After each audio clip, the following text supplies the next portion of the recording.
Hello বন্ধুরা, আজকে আমার ছেলে দেখুন কত বড় বড় গলদা চিংড়ি নিয়ে এসছে।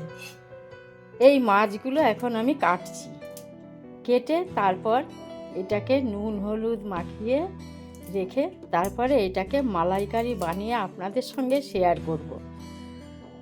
হ্যালো বন্ধুরা, আমি অনিতা চ্যানেলে আপনাদের সকলকে স্বাগত। আজকে আমার ছেলে বাজার থেকে কিছুটা গলদা চিংড়ি নিয়ে এসেছি। আমি আজকে এই গলদা চিংড়ির মালাইকারি বানিয়ে আপনাদেরকে দেখাবো। এই হচ্ছে আমার পেঁয়াজ কুচি, রসুন বাটা আর সর্ষে পোস্ত কাজু দিয়ে একটু বাটা। এবার আমি রেসিপিটা আপনাদের সঙ্গে শেয়ার করছি। চিংড়ি মাছটা আমি প্রথমে সাপিয়ে তুলে রেখেছি।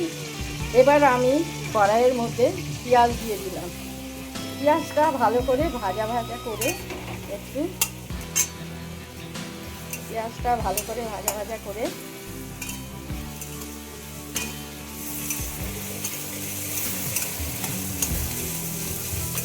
পেঁয়াজটা একটু লাল লাল করে ভেজে নেব।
পেঁয়াজটা আমার ভাজা হয়ে নরম হয়ে এসছে।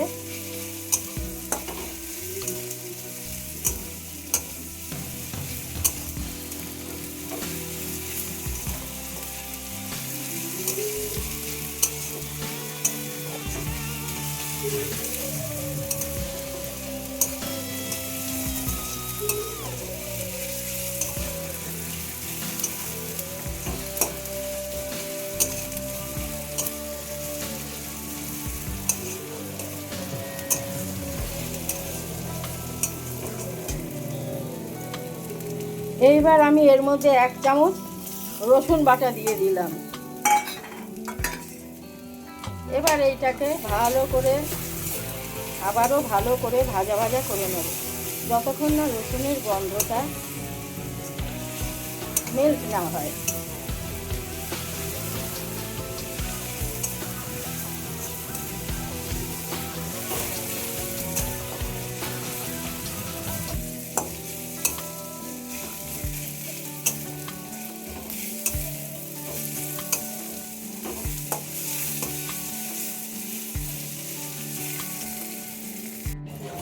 এইবার এর মধ্যে আমি চিংড়ি মাছগুলো দিয়ে কাজু পোস্ত বাটা সব মিশিয়ে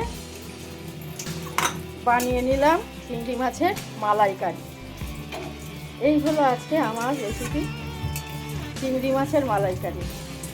এটি আপনাদের কেমন লাগলো আপনারা আমাকে জানাবেন, আর আমার চ্যানেলকে সাবস্ক্রাইব করে অনেক বেশি সাপোর্ট করবেন।